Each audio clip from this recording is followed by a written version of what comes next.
There we go. So, my name is Josh Brashars. I am also known as Savant. I am part of one of, I think, the baddest hacker collectives in the whole fucking world. DC949, my boys. Boo, that's right. Okay, so this talk is called Exploit Archaeology, and this is Raiders of the Lost Payphone. And goddamn, I hope it can get technical. Still need the payphone. If not, I need some black bag operatives who make somebody disappear. All right, so moving on. You're probably thinking payphones. How the fuck is this relevant? It will get technical, okay? But there's first a couple things you need to know. I professionally am a penetration tester. That's how I get my paycheck. I'm a geek dad of a 1-year-old and a 5-year-old. It's the greatest thing in my life. I like to consider myself a phone freak. I'm probably one of the worst phone freaks to ever walk the earth. I'm certain that there are a lot of people in here that are way better at it than me, and if so, I will buy you a drink. Let's talk about shit, because really, I'm not the best at the world, but I still think it's a super cool technology that people assume is dead, that it's not coming back, and that it is no longer relevant anymore, and I disagree with you, so let's fight over it over drinks. If you want to follow me on Twitter, Savant42, I'm sure I'm going to feel my phone ringing right now as people are really disappointed. Anyway, but now that you know who I am, who I'm not that gangster. I'm not H.D. Moore or any of the other people that I seriously look up to, and I am a shit programmer. So you'll see why this becomes relevant, because the fact that I was able to do anything at all is I'm pretty happy, actually. I'm not a reverse engineer, first of all, and I can't spell for a damn. So the reason that I'm giving this talk now in 2012 about payphones that have ostensibly been dead for 20 years is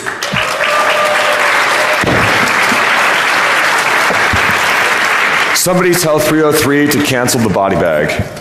Okay. Thank you.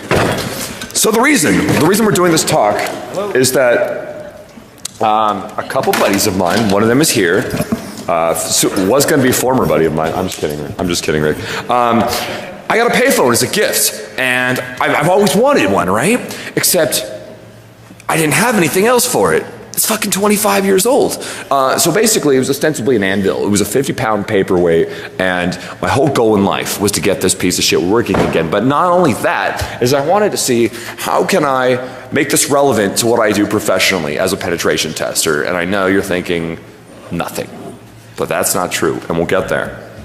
In this case, I truly believe that this is about the methodology. It's basically what I'm saying is, if you take a complex enough problem that seems to be insurmountable, you know, just break it down into small pieces. If I can do it, I have no doubt that every one of you can do it. So hopefully you take at least that much away. The other thing you're gonna have to take away is that voice over IP over the DEFCON network is probably one of the stupidest decisions you can make if you want your demos to work.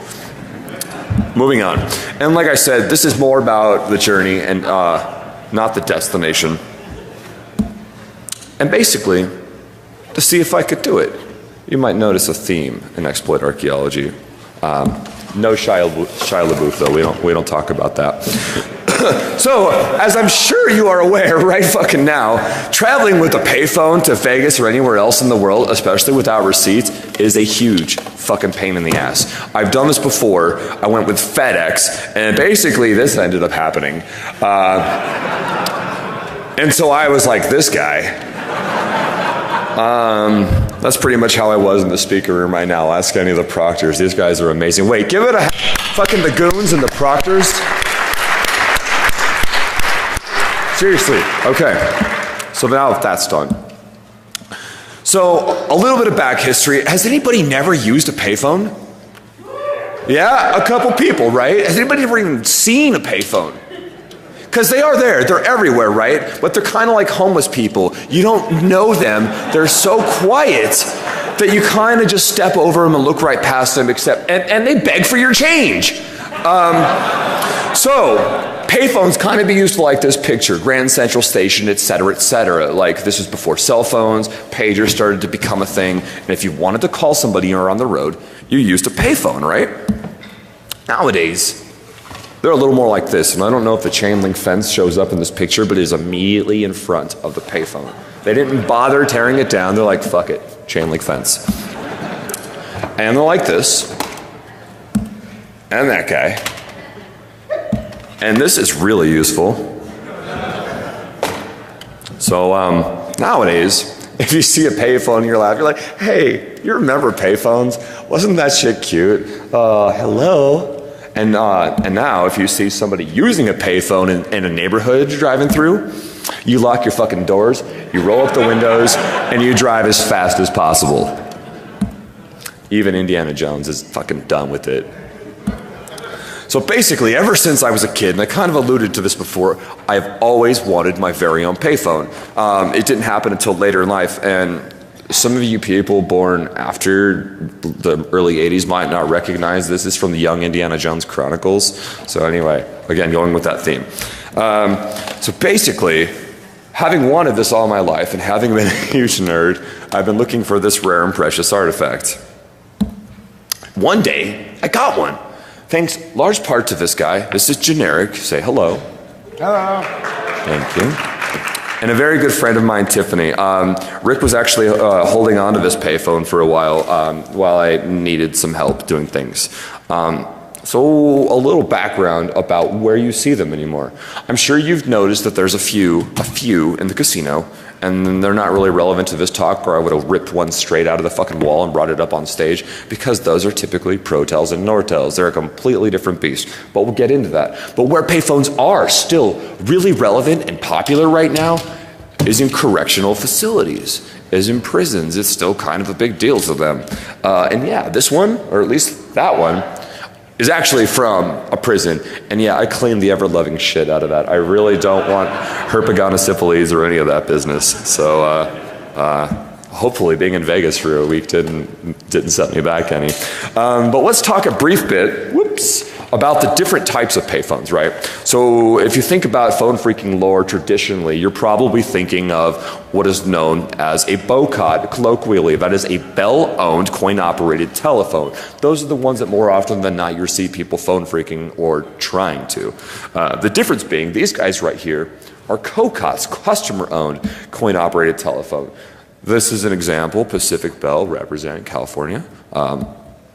So basically, the BOCOTs could be blue or red box because all of the shit, all of the coin management was basically done by tones back to the central office that had a special line classification that said, this is a payphone. If I'm not hearing this tone, and I believe it's 1700 megahertz plus 2200 megahertz and 15 millisecond bursts, feel free to correct me or throw shit at me if I'm wrong. It's from memory. So, probably still possible. I know it was possible at least in 2006 in TourCon San Diego.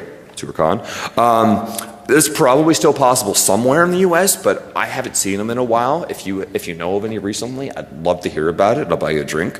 But most of the regional Bell operating companies have basically outsourced all of that to private companies. So it's not really a lot of things you can do right now. COCOT payphones like this one cannot be red boxed, and the reason is they don't rely on the central office to handle all the call management shit. They basically have computers inside, albeit computers from the early 80s, but computers nonetheless, because they do not use ACTS, and I'm too tired to remember what ACTS stands for, but that's red box tones. So with smart payphones, such as these, all the shit that happens actually happens right on the payphone. So all the good stuff, right? Whereas telco payphones happen at the central office. So there's a couple ways to tell the difference. The most obvious one is the style of housing. Most, although not all, Bell-operated coin-owned telephones used a Western Electric style housing, whereas, so in this case, and again, this is not a rule, this is just kind of a guideline, you'll notice that the armored cable goes into the front and the coin return is on the left. That's not to say that COCOTs aren't like this. In fact, many, many, many of them are, even the Alcatel ones. But off the top of your head, if you see these, you're starting to build a profile in your mind. Conversely, the COCOTs use the GTE style housing, which I believe these both are. They are. The difference being right away that the armored cable's on the side and the coin slot's on the left. You're going to notice that all the payphones, like both of them, at the Rio are using the GTE style housing, and if you do try to hack them, I will disavow telling you about any of this, but I don't even think it'll work. So anyway, Generic brought his own, which I believe is relatively the same. This payphone is an Alcatel Series 5 line-powered payphone. And what's cool about this is Alcatel had a patent, giant 6-volt lead-acid battery that basically trickle-charged off the latent electricity in most analog phone systems. And because it's a smartphone, all of the rate management shit, the long-distance handling, and all the special features, that all happens inside the payphone. It's kind of cool stuff. So Alcatel is the company that made this. They are long since gone. They are gone like the fucking dinosaurs, okay? So trying to accomplish my mission ended up being far more of a pain in the ass than I thought. But I got the payphone, so now I too could dial the 1-900-295 a minute Indiana Jones text tone adventure. This used to be in the back of comic books. Anyway. So we have a couple problems. Number one, at the time, I didn't have keys. I didn't have a working battery. I had fuck all for documentation.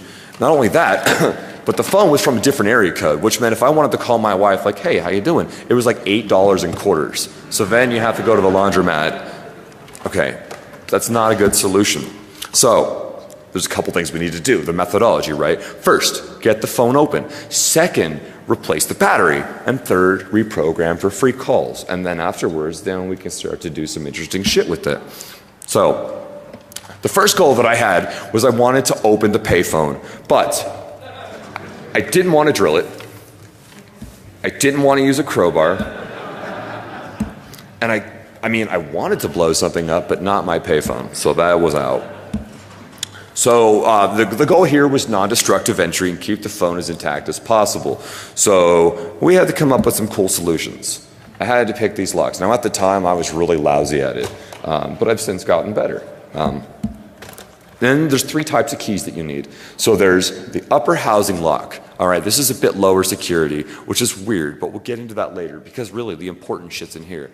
What you're gonna find in here in the coin vault, which uses a completely separate higher security pin, is the money.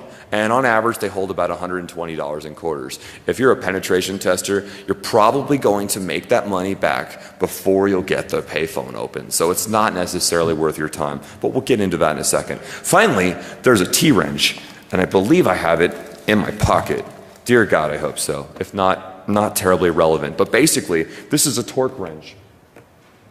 I don't know if you can see this right away, but underneath, on top of the coin vault, there is this little weird looking ratchet thing. And there's usually another one on the side right here. And find me later and we can actually take the difference. You need all three. If you want to open the phone and get it to do what you want, you need all of them. And I had shit. I had nothing. So interestingly enough, the upper housing lock only had 3 pins. They weren't security pins, they weren't mushroom or spool or anything ninja like that because they really didn't think when they designed payphones that this would be where people would want to go. They figured everybody would want to go here, okay? One interesting fact about these is that they did have anti-impressioning divots, which I didn't even understand until Scorch from 949 helped explain that to me. Scorch, are you here? Fucking lazy. I'm just kidding. So that was neat, and I was able to pick that pretty quickly. And if you find yourself with a payphone, especially one of these in the GTE style housings, and the first thing you want to do is pick this lock, the lesson I learned is it's only going to rotate about 45 degrees. If you got it to do that, you've probably already opened it. So cool tip. It took me about 20 minutes to figure that out after I'd actually already picked the lock. So pro tip, coin vault lock. Not so much. For some reason, they decided that this should actually be slightly higher lock. Go figure. So there were 4 pins in this. There were a couple security pins. These are created by Medico. You can still buy them today, although it's not the ultra high security Medico biaxial locks. But at that time, I hadn't practiced enough and I was personally not able to pick it. So I brought it to a hacker con because fuck yeah, someone there's going to have the skill set. I took it to a really awesome hacker con in Mountain View called Baythreat, and I highly recommend it, but I digress. So I brought it. Everybody's like, whoa, I haven't seen one of those in like decades. Where did you get it? And I'm like, I don't want to talk about it. So it was cool. There was a long line of people that were trying to pick this because everyone's like, nah, I got this shit. 4 pins, let's do this. 30 people tried and failed. And then a guy came up to me and he's like, did you try raking it? And I'm like, fucking A, I tried raking it. I've been trying to pick this thing for several days. He's like, you mind if I give it a try? And I'm like, please, why not? Fucking open in 10 seconds. So I'm going to be honest with you here. I didn't even field strip that lock because I didn't want to know what was inside. I handed it to him right then and there, and I said, "This is for you." I took it out of the payphone, and he kept it, and I never want to see the damn thing again. So, we've got the vault lock open. We've got the upper housing lock open. We still need a torque wrench, which at the time, I've since received one, I did not have. So we had to do a little harder hacking. Virus, are you here? Are you still sleeping? Fucking virus. 949. You'd think that we're alcoholics. Oh.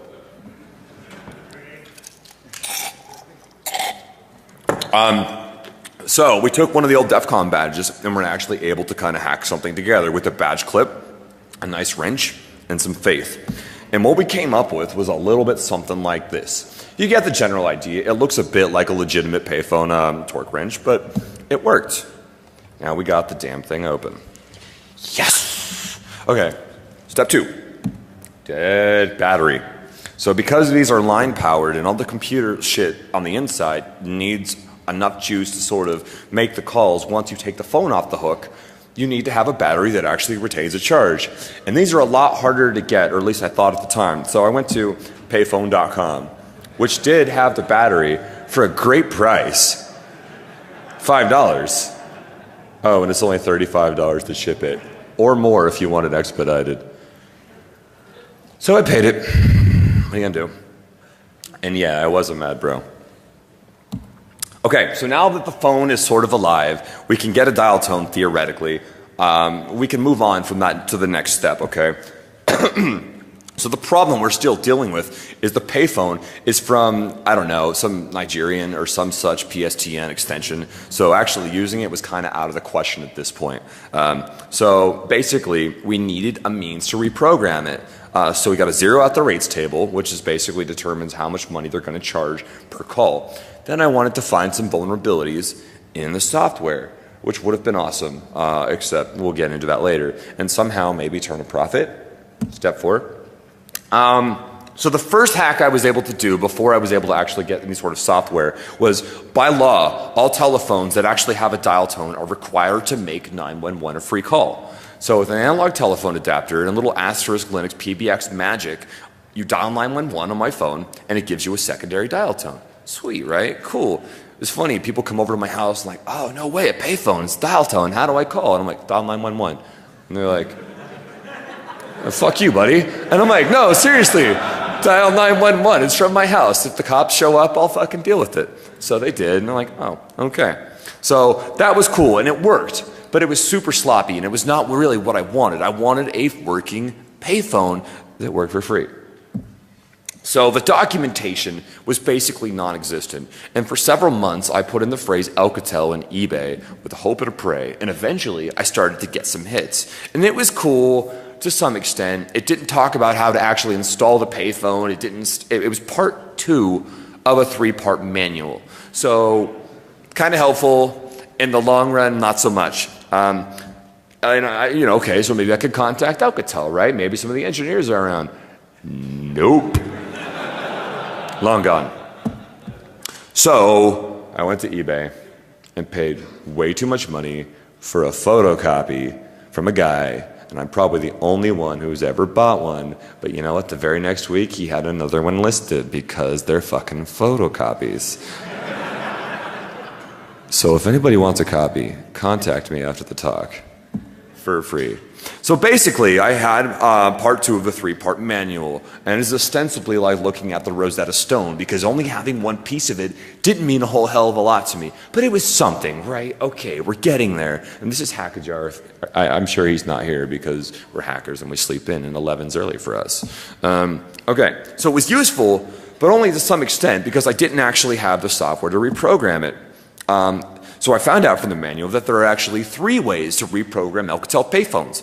1, software, which I don't have because it's fucking old and they're gone. 2, local telemetry. We'll get into that in a second. And 3, remote telemetry. So software's gangster.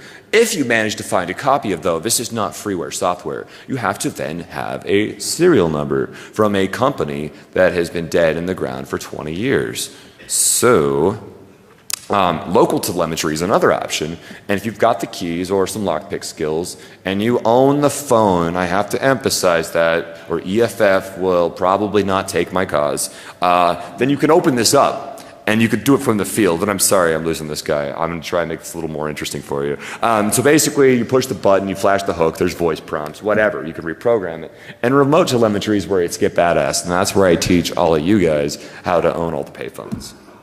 So software-based programming is cool, and the cool thing about most phone freaks is that they keep everything. I believe that there's a closet somewhere that they all share space in that just has every type of hard disk from the beginning of time. So we got it, right? So it's time to crack the software because that was pretty much our only option at this point. But cracking 10-year-old software, especially if you're not an RE, is actually pretty damn hard. I had a lot of help, especially from the 949 guys, but as it turns out, 16-bit NE binaries, new executables, not PE files, which you may be familiar now if you do any sort of RE. Even IDA Pro was like, WTF, mate, no idea. At least not within the time frame that we needed. So I had a lot of help. And by help, I mean people way smarter than me did this for me. Thank you guys. You know who you are. Basically, Virus 001, Int80, and Frank 2. Eventually, we're able to run the installer program, hook into it, jump the actual serial number check, then uncompress the installer archives, and now we're talking, okay? Now, I don't expect you guys to be able to have this software. Talk to me later. But now it's starting to make some sense, right? Okay, so now we're getting somewhere. Even with only part 2 of the manual, we're able to do some shit. So built into these payphones, this really interesting fact is they have a modem. So if you call the payphone, it will eventually answer with a modem on the Alcatel series. Sometimes they're configured to pick up after 1 ring, sometimes they're configured to pick up after 8 rings. So that way if local ordinance requires that phone calls are able to have inbound calls, then they're legit, right? So basically it is a requirement on Alcatel payphones. I got a confession, I didn't even have a landline at the time. Worst phone freak ever. So I had a solution. It's this guy right here. It's an unlocked Linksys analog telephone adapter and a little USB modem, which, yeah, you can still buy at Fry's for too much money. But basically, voice over IP for doing anything other than making cheap calls to grandma is a giant fucking pain in the ass. If you're trying to do any sort of actual data connection type stuff, there's a lot of things you're going to have to know. And the Telefreak boys, I hope some of you are here because you saved my ass. There's some things. First of all, disallow all codecs except for ULAW and ALAW. Disable noise cancellation or you're going to have a bad time. Echo suppression, you want to get rid of that. And 9600 baud is about the fastest you can reasonably expect. And I'm sure there's at least a handful of you who don't even know what 9600 baud means. Realistically though, I was getting 1200. But that's all that I needed, okay? So, a huge thanks to the Telefreak guys. Hi, Beav. I know you're not here, but maybe you'll see this someday. Oldschoolfreak.com guys. A lot of people along the way over the years have really helped me understand this. So real quick, let's briefly discuss defaulting the phone. When you open it up in the upper right-hand corner, there's going to be a button. If you can push the button, you can default it to all the known values. If this is your payphone that you own, it's a reasonably acceptable option, okay, if you just want to work with from known values, which I had to because I knew nothing else about it because it came from a prison. So that's called local telemetry. Push the button, flash the hook, enter the code, and it'll actually speak to you in text-to-speech. Kind of cool. All right, boss, is that a little better? Is that a little better? No, is that worse? Okay. Good what? Oh. I just wanted to show some skin. Okay, no, if you got it, we're good, right? So basically, local telemetry is the way to go if you know what the options are once you're in there, and if you have physical access to it. Not that I would ever condone hooking into a payphone that you don't actually own, but it's kind of shady to be opening up payphones in a casino or an airport or someplace. They might get a little dodgy about that. So this is kind of dubious and you don't really want to do that. But okay, for the purpose of this example, in order to reverse engineer the protocol, I did at that point actually need the software. So we were able to get it. And what's cool is oftentimes telephone sysadmins, like many other sysadmins, no disrespect to the sysadmins here, tend to be lazy. And everything in this entire world is on default for the most part. So Alcatel's the default phone ID, think of that as the username, is 4 nines. Cool, okay. The actual password is typically 8 nines. And then there's a secondary password if you want to do remote telemetry, which again we'll talk about later. It's 8 eighths. So this is all in the CD. Once you're able to connect, the rest is actually pretty damn easy. But I don't think you guys are here this morning to hear me talk about how to use 15-year-old software. It's kind of irrelevant. So what I needed to do at this point was some hacks, right? So the Alcatel engineers, as it turns around, were actually not complete idiots. There were a lot of really cool anti-fraud mechanisms. Secondary dial tone detection, where if you call an 800 number and you wait for them to hang up, the polarity of the line doesn't reverse. So what happens is you get dropped into an actual secondary dial tone without ever having to put any coins in there. That was a really popular trick for a while. So they figured that out and they stopped that. And then they decided, what the fuck, red box detection. Even though you can't red box these phones, if you try, it's going to send an alarm to the central office. And if they were feeling not lazy, then maybe they'd send a guy over there, probably not. But what is relevant is that there actually are chassis alarms. There's little contact closures inside the phone. So if you open it, it's going to send an alarm. So if there's some like grizzled old guy somewhere in a cave that's actually still running these things, and I assume that there probably is somewhere, he's going to get an alarm, and if he feels like it, he's probably going to check it out. And there is a modicum of brute force protection for the credentials, right? So how do we do this? We need a harness to fuzz the phone, and in order to do that, in order to analyze the protocol, right? So I'm like, all right, well, I've got a SIP adapter. Every tool EtherCap can enable has the ability, even Wireshark has the ability to capture SIP packets, merge them together, and you have call audio. Cool. I'm sure I could turn the call audio into ones and zeros, right? So it turns out frequency shift key demodulation is actually pretty fucking hard. At least for mere mortals like me. If you can do that, I'd love to hear about it. Obviously, the law enforcement guys were able to do it back in the 90s because a lot of people went down over this stuff. But I digress. Anyway, I couldn't pull that off. So I decided I needed another way, and I was still going to have to black box reverse engineer the protocol. So somehow, if I was able to analyze the actual protocol itself, then I could do it myself. But how the fuck do you hook a USB modem? I mean, like, you might have been able to do it monitoring the PCI drivers, but this is a little bit different. So my employer at the time, AppSec Consulting, were awesome. They bought me a tool that I needed called Advanced Serial Port Monitor Pro. And basically, it treats USB modems like actual serial devices and lets you hook into them with spy mode, or even like, think of it like Burp Intruder for RS-232 or other serial port based ideas. It's very cool. So in pass-through proxy mode, it's called spy mode. You can see some cool shit. So now we know a couple values, right? We know the default password, we know the telemetry password based on the manuals. So using the actual software that I got, I was able to perform a known set of functions and then compare the hexadecimal output of that to what it was correlating to with PNM, which for me was actually kind of sweet. But anyway, I was able to figure out how some of it worked. A lot of it's still black magic, even to me to this day. But the fact of the matter is, I know the important shit, at least for now, which is authentication. Don't expect to be doing any sort of crazy cool buffer overflows and injecting your own shell code, because these things, I think they have like 64K, which might be big enough for an interpreter, but what are you going to run it on? It's not an operating system. So typically speaking, if you're hacking these in the field, I'm going to change for a sec. This little guy right here under the hook flash, that's usually where the phone number is. And usually, though that doesn't work, that's for the guy that services these to understand what the phone code is. And it's often the last 4 digits of the phone number. And the passwords, again, are almost never changed from the default, if they even bother to change the username. So basically, here's PNM Plus running in the background, and you can see behind that is Advanced Serial Port Monitor Pro. All of the yellow is shit that we're sending, all of the red is the hardware, and all of the white stuff is actually what the phone is sending back. And you can see that I got awesome speeds at 1200 bits per second, 1200 baud. Okay, you can probably yell characters faster than that now. So I was going to do a demo, but given our shortage on time, basically the demo was me dialing into this shit and you seeing what the protocol looked like. So I'm just going to spare you some time, and basically this is kind of what it looks like.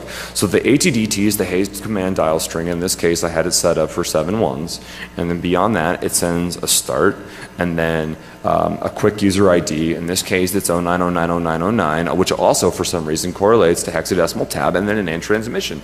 And the phone goes bangerang, acknowledgement, you're there, what do you want to do now? And then you say, well, actually, I'd kind of like to send you my password since that's what usually comes after usernames. Kind of crazy, I know. So it sends this other code, 029003. We don't really care necessarily exactly why they implemented it at this point. What we care about is this next block of code, and I'm sorry, I'm sure it's too hard to read. The important line is at the very end of that is what it looks like when you actually send a valid password. There's a header, it's cancel, null, start 8 times. It doesn't really matter necessarily. If they're using it for some proprietary means, we don't care. Then after that, there's a timestamp. There's the minute, I wish I had a laser pointer. There's minute, hour, an acknowledgement checksum, then day, month, year, another checksum. And then after that, there comes the actual pin that we care about, and finally a last checksum. So as it turns out, other than the header, the pin is the only thing that matters. As long as you send those two and something for those values, you can actually start to interact with the phone. So it's not a direct hexadecimal to ASCII translation, which kind of threw me for a loop. This phone uses the extended hex table, and it's using some sort of XOR that I'm way too tired to deal with right now. But what matters is basically I changed one character, I flipped one bit at the end, and what I found out was that the hexadecimal representation stayed the same. So it's a simple XOR. It's not any sort of like rotation or crazy crypto bullshit that I don't understand, thank God. So when you do it correctly, it sends an acknowledgement or hex 06, but when you fail, it sends a hex 15. Okay, true or false, starting to sound like SQL injection. This is shit that I can relate to. Okay, cool. The problem is, after 3 invalid login attempts, it kicks your ass off. So brute forcing is kind of difficult if you have to keep dealing with this over and over again. Problem. Alcatel decided that the 3 attempts would be handled all in software, and they never thought that anybody would ever be able to look at the actual authentication handshaking protocol. So if we were able to write our own code, we were going to keep trying until we get the actual right pin code. Yes! Okay, finally some hacks. We're getting a little more technical. You guys still with me? Not too tired? So basically pseudocode. The fuck? Nullify the pin. Send it. If it doesn't work, if it's not an 06, increment, send it again, repeat until you're awesome. Python's got a badass serial library for this, but I mentioned before that I'm not a programmer, kind of an idiot. So I had some help, and that's where my buddy Generic comes in. And having smart friends is awesome, and God willing, the code will be up here at my GitHub side after the DEFCON hangover clears over. So if you guys can hang tight, this slide is on the CD. You should be able to get it later. Generic, you want to jump in and talk about the code real fast, or at least how it would work if, you know, it wasn't Vegas and we were trying way too hard to get this done on time? No, you want to skip it? Yeah. All right. Case in point, check out the GitHub site. Shit will work. It's a very basic Python library that allows you to log into these things, assuming you can find one. And because this library is pretty simple, it doesn't care about Windows, it doesn't care about Linux. What it cares about is COM ports. Okay, so cool stuff. We have the user ID. Check. We have the PIN. Okay, let's talk about profits. So here's where remote telemetry comes in. And this is why you guys should care, even without the software, even without any of it, the manuals, etc. It's cool. So you'll know that this is a PNM specific type of payphone. If you get the number, you call it, and a modem picks up. And the first thing that's going to happen is it's going to scream at you in modem sound for about 30 seconds. The key here is after that, after exactly 30 seconds, the handshake stops. And then you have 10 seconds to enter in the password. Pound 8888 8888, and then it says thank you, and we'll drop you into a voice menu. But it's kind of cryptic because all it's going to do is wait for you to enter in a 3-digit code, and then it's either a yes or a no, or it'll read back whatever the string value that you're trying to input into this. So you can use DTMF, and in this instance registers are strings basically in programming, and options are binary bits that you flip. So the first ones you might actually care about are 421 through 434. These are the anti-fraud. Set those to no. We don't need that. And then these other registers, which I talk about below, 333 through 326 and 414, 412. Remember those chassis alarms I talked about earlier? Yeah, not that I would ever encourage that, but if you did want to disable those chassis alarms, this is how you would do it. You change these to 0. So some more cool shit. Phone Phone number, you can change what the phone thinks the phone number is, although that doesn't really make a whole hell of a lot of a difference unless you're trying to actually make money running and managing payphones. The phone ID number, which we talked about earlier, that's the 4-digit code. In this case, is 9999 by default. That's important. The actual password, once you've logged in, and you don't need the actual PNM Plus password at this point, you need the bypass code, which is slightly different. Real quick, I forgot to put the slide in. We talked about how to brute force the actual user ID and password. Getting the telemetry password is a little bit different, but with some asterisk dial plan magic, you can actually brute force this PIN eventually. But if you think about it, that's 2 attempts a minute because you have to wait for the modem to stop screaming. You have to use the voice modem, tell it not to respond to the modem, and then with asterisk, you've got to then start brute forcing. If you do it fast enough, you could probably do it in a couple weeks. So that's the telemetry password day to day. You can change that. You can disable the battery remotely. Why? But essentially what happens is you turn off the battery, phone no worky. I'm not sure that there's like an Ocean's 11 style use case for that, but it's interesting, right? And then there's the service desk number. So service desk is badass. It's kind of like sudo or operator mode for the payphone, right? Anytime you've sworn, kicked and screamed because some asshole put gum in the coin return and you can't get your money back, usually you call them. It's like 611 or whatever. You can divert this. You can overwrite it. You can send it to your cell phone. So if you automate this and you own every payphone in the Sarasota, Florida area or wherever, and they're all running Alcatel, so I hear, you can do some cool shit. You can give yourself free calls by applying credits without actually having to manipulate the rate tables. You can issue refunds. You could force it to dial numbers for free. But what's also interesting is when you put coins in a payphone, it won't drop straight into the vault. What's going to happen is it's going to go down to the hopper and it's going to chill out there in escrow for a little while. Escrow is a pre-configurable amount, up to $5. So if you want to get super rich, $5 at a time, this is the way, right? Okay, so whatever, $5. That's less than a fucking McDonald's meal. But anyway, so that's the idea. You know, you put the coins in the hopper, you can call your cell phone, press a DTMF button on your phone, and you get $5. You would make more money collecting aluminum cans, I'm pretty sure. But it's kind of neat, right? And that demo's not going to work because it's DEFCON, it's VoIP, and that shit crashed and burned. But I will try to do some other cool shit using a soft phone, and I promise you it does work on the phone, so bear with me. Okay, so cool, we've owned the phone, right? We've zeroed out the rate tables, we've got the software, we wrote some sweet tools to harness it. Well, fucking now what, right? Okay, well, if you're feeling like getting retro, there's Project MF. Fiber optic, you in here, buddy? Yeah, he's probably sleeping enough too. Anyway, fiber optic is here. If you track him down, shake his hand. The dude's legendary in the 90s and still to this day. Very cool. He, at Hope 5, I believe it was, released a mod for Asterisk, the open source voice PBX, to actually fucking shovel in Blue Box capabilities back into an Asterisk voice PBX. So if you want to be old school, you can Blue Box your own payphone, even though that was never something that you could do with this. That was operator side, but that's out of scope for this. So yeah, projectmf.org. It's still there, so check it out. And then there's redboxing, and this is more code that we couldn't fucking figure out because we were at the Spider Labs party a little too late last night to get it to work. But basically, Asterisk has a concept of an EAGI. It's a scriptable language. You can use any sort of programming language to programmatically interact with Asterisk and the various dial plan functions. Bash, Python, Ruby, whatever the hell you like to program in. And you can actually use it to interact with call audio. So this code will be up again after the hangover clears on the same website.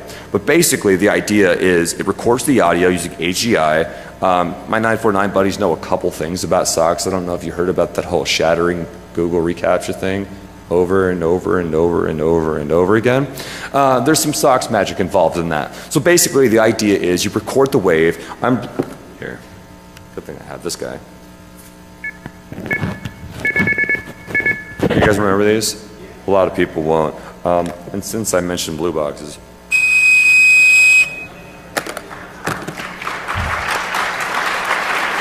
Thank you. So the basic idea is you record the audio, you send it to the script says, okay, low band pass filter, there is or is not the presence of this frequency, and if it's above a certain threshold, bangerang, you put in some money. And if it's beneath that, no, fuck you, try again.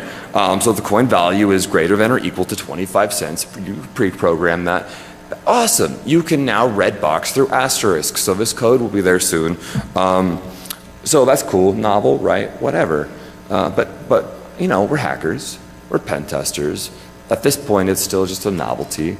How can we use this in super evil ways? And I came up with a couple things with some help. So basically, you take an unlocked PAP2 ATA like this guy, and a POEM plug or something similar, and an alpha wireless USB, and you get what I call the payphone. Okay. So asterisk, and I highly recommend if you're into phones at all, and I think you might be because you're in this room right now, check out asterisk. It's got a lot of cool functionality, especially the system options, because everything needs a way to pass shit to the operating system. But anyway, we're kind of going to use that. So the idea is to make macros, simple wrappers for the most common penetration testing tools. And using text-to-speech engines, there's Kepstrel, which is for pay in Linux. There's Festival, which is free, also pretty decent. You can use and make responses.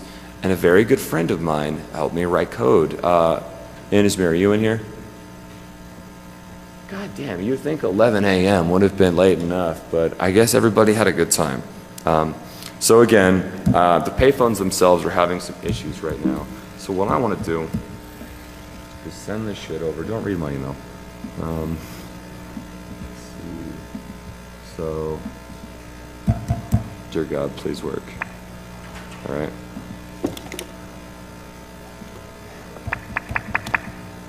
Please.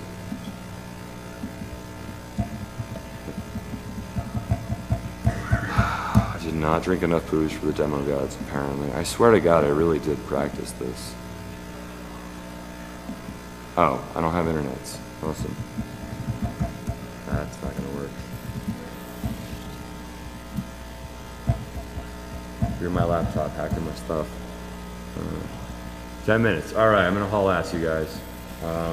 You can find me after this, and I will show you Nmap by phone. It is actually quite badass. But the idea is, you actually enter in an IP address using touchtone, 127 star 0 star 0 star 1 pound, and it says, please stand by, owning shit. And then it will actually use Nmap parser, parse the XML output, and then read it back to you. Okay, cool, I can run fucking Nmap from a phone. That's baller by itself. So that's Inasmir's code, and it's really sweet. But the idea is you can really apply this logic to anything right now. It's limited by your own imagination and skill. So what's really cool is POEM plug actually has built-in support for a slimmed-down version of asterisk. It's not made specifically for the POEM plug, but it uses the same ARM prepackaged SIP that exists on other things like OpenWRT, DDWRT, etc. So using an alpha to hook into a wireless network, initiate DETMF scans, you could hypothetically roll a payphone up on a dolly to someplace like, I don't know, a casino, something like that. Not that I'm recommending that. And you can actually use the touchtones to initiate scans and stuff. So that rig might look a little bit something like this.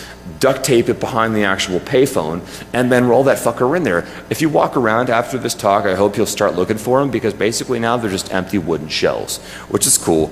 And basically, yeah, there are a lot easier ways to do this. I get it, but what the hell? This is fun, right?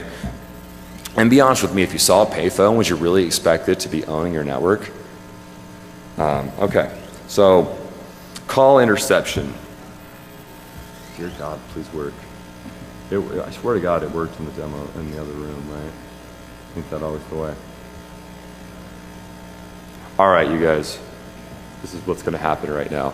And if any of you fuckers DDoS my demo right now, because I'm gonna go off the fucking radar here, the reservoir, and I'm gonna try and do this over wireless, okay? So first, before the knot kills me, I'm gonna disconnect to the private speaker network. And anybody got a rogue access point they can turn on for me?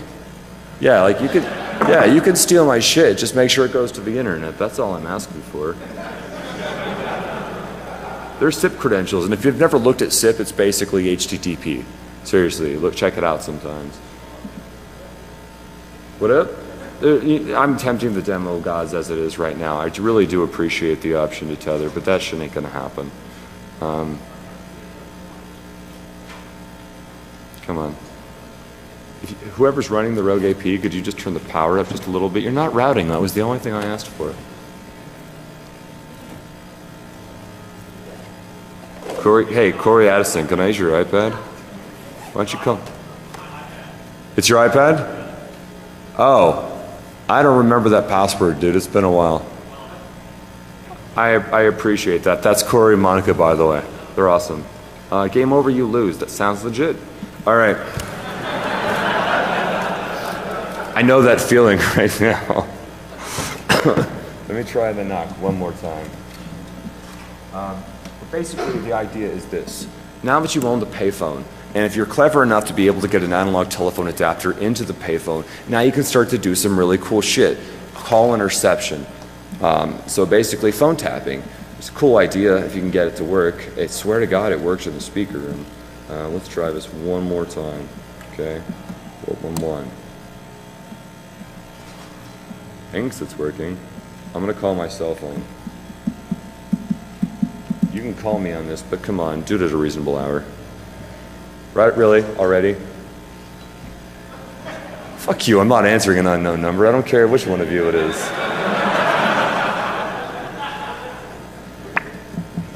The irony, of course, is that when I call myself, it's gonna be an unknown number. Let's try it one more time. Pro tip, if you're gonna do stuff messing around with asterisk and various voice over IP protocols, I highly recommend IX2 over SIP. It's much lighter, it plays much nicer with NAT, and there's only one port you have to actually open as opposed to 10. So yeah, I'm almost done, thanks boss. One last time, if not, find me afterwards and I'll make it work for you. Okay, so the idea is roll the payphone into the casino, wait for people magic. I wish. In summary, so using this information, we can actually use remote telemetry to own a local payphone. Did I miss that slide? That's kind of important. Okay, real fast. So the idea is you can call any Alcatel payphone in the world. You wait for the modem to stop screaming at you. You put her in the code, and it doesn't matter where you are. If you have a dial-up phone, you have a cell phone, you have a way to do this. You have the registry and the manual I pay too much goddamn money for. I'll send it to you later. Then you can actually theoretically own any of these payphones. And so what's the use case for this, right? Okay, so number one, we learned methodology about how to reverse black box shit. If I can do it, so can you, and that should be a takeaway from that. Number two, we learned that these things are still really possible and popular in prisons. So that's kind of cool, right? If you're a shot caller in prison, number one, being able to make free phone calls is worth at least a couple cartons of cigarettes as long as you don't think about how they actually got into the prison one at a time, okay?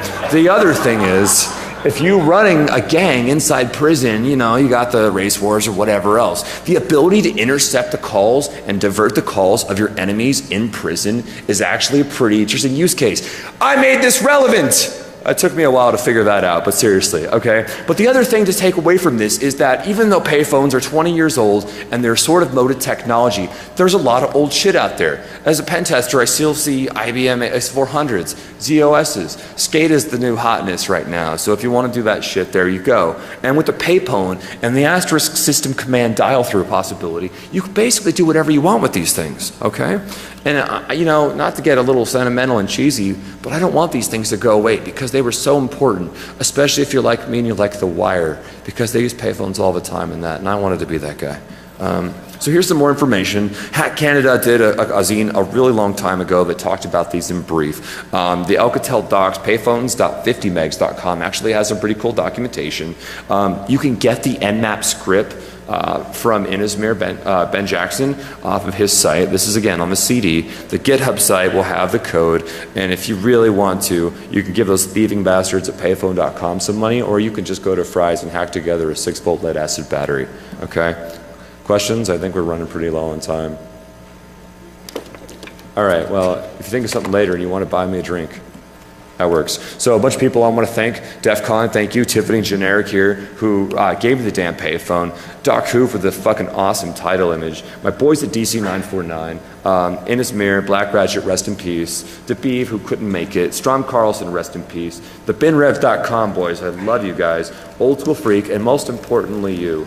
Thank you so much for your time.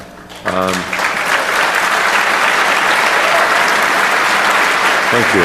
Find me later and we'll make the demos work, I promise. More. I'm sure you've noticed that there's a few in the casino, and they're not really relevant to this talk, or I would have ripped one straight out of the fucking wall and brought it up on stage, because those are typically Protels and Nortels. They're a completely different beast, but we'll get into that. But where payphones are still really relevant and popular right now is in correctional facilities, is in prisons. It's still kind of a big deal to them. And yeah, this one, or at least that one, is actually from a prison. And yeah, I cleaned the ever-loving shit out of that. I really don't want herpagonosyphilis or any of that business. So hopefully being in Vegas for a week didn't set me back any. But let's talk a brief bit, about the different types of payphones, right? So if you think about phone phreaking lore traditionally, you're probably thinking of what is known as a BOCOD, colloquially. That is a bell-owned, coin-operated telephone. Those are the ones that more often than not you see people phone phreaking or trying to. The difference being these guys right here are COCOTs, customer-owned, coin-operated telephone. This is an example, Pacific Bell representing California. So basically, the BOCOTs could be blue or red box because all of the shit, all of the coin management was basically done by tones back to the central office that had a special line classification that said, this is a payphone. If I'm not hearing this tone, and I believe it's 1700 megahertz plus 2200 megahertz and 15 millisecond bursts, feel free to correct me or throw shit at me if I'm wrong. It's from memory. So there we go. So my name is Josh Brashars. I am also known as Savant. I am part of one of, I think, the baddest hacker collectives in the whole fucking world, DC949, my boys. Boo, that's right. Okay, so this talk is called Exploit Archaeology, and this is Raiders of the Lost Payphone. And goddamn, I hope it can get technical, still need the payphone. If not, I need some black bag operatives who make somebody disappear. All right, so moving on. You're probably thinking payphones, how the fuck is this relevant? It will get technical, okay? But there's first a couple things you need to know. I professionally am a penetration tester that's how I get my paycheck. I'm a geek dad of a 1-year-old and a 5-year-old. It's the greatest thing in my life. I like to consider myself a phone freak. I'm probably one of the worst phone freaks to ever walk the earth. I'm certain that there are a lot of people in here that are way better at it than me, and if so, I will buy you a drink. Let's talk about shit, because really, I'm not the best at the world, but I still think it's a super cool technology that people assume is dead, that it's not coming back, and that it is no longer relevant anymore. And I disagree with you, so let's fight over drinks. If you want to follow me on Twitter, Savant42. I'm sure I'm going to feel my phone ringing right now as people are really disappointed. Anyway, but now that you know who I am, who I'm not that gangster. I'm not H.D. Moore or any of the other people that I seriously look up to, and I am used to payphone, right? Nowadays, they're a little more like this, and I don't know if the chain link fence shows up in this picture, but it is immediately in front of the payphone. They didn't bother tearing it down. They're like, fuck it, chain link fence. And they're like this, and that guy. And this is really useful. So nowadays, if you see a payphone in your lap, you're like, hey, you remember payphones?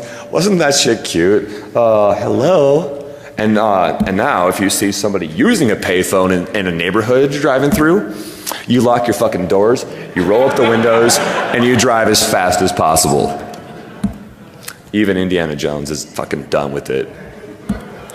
So basically, ever since I was a kid, and I kind of alluded to this before, I've always wanted my very own payphone. It didn't happen until later in life, and some of you people born after the early 80s might not recognize this. This is from the Young Indiana Jones Chronicles. So anyway, again, going with that theme. So basically, having wanted this all my life and having been a huge nerd, I've been looking for this rare and precious artifact. One day, I got one. Thanks large part to this guy. This is generic. Say hello. Hello. Thank you. And a very good friend of mine, Tiffany. Rick was actually holding on to this payphone for a while I needed some help doing things. So a little background about where you see them in shit programmer. So you'll see why this becomes relevant, because the fact that I was able to do anything at all is I pretty happy, actually. I'm not a reverse engineer, first of all, and I can't spell for a damn. So the reason that I'm giving this talk now in 2012 about payphones that have ostensibly been dead for 20 years is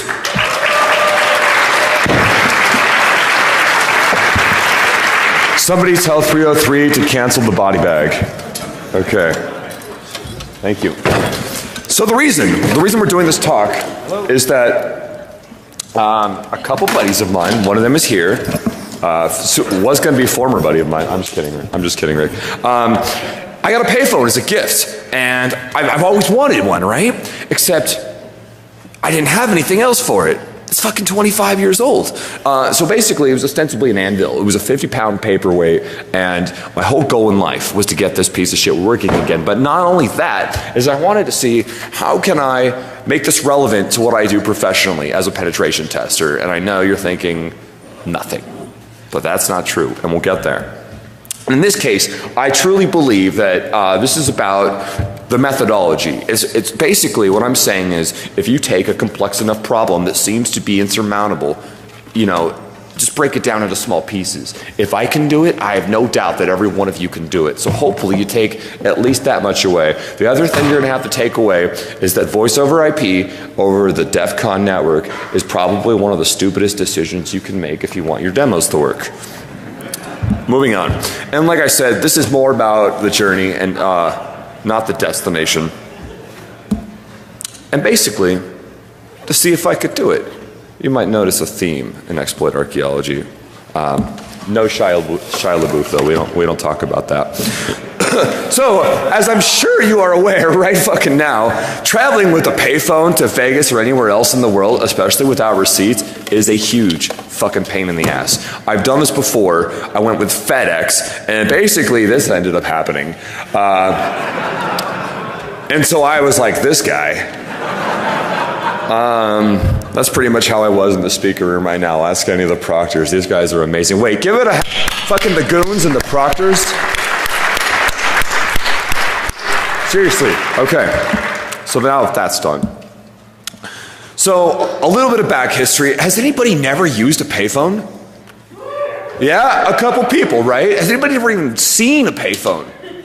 Because they are there, they're everywhere, right? But they're kind of like homeless people. You don't know them, they're so quiet that you kind of just step over them and look right past them, and they beg for your change. So, payphones kind of be used like this picture, Grand Central Station, etc., etc. Like this is before cell phones, pagers started to become a thing, and if you wanted to call somebody and you're on the road,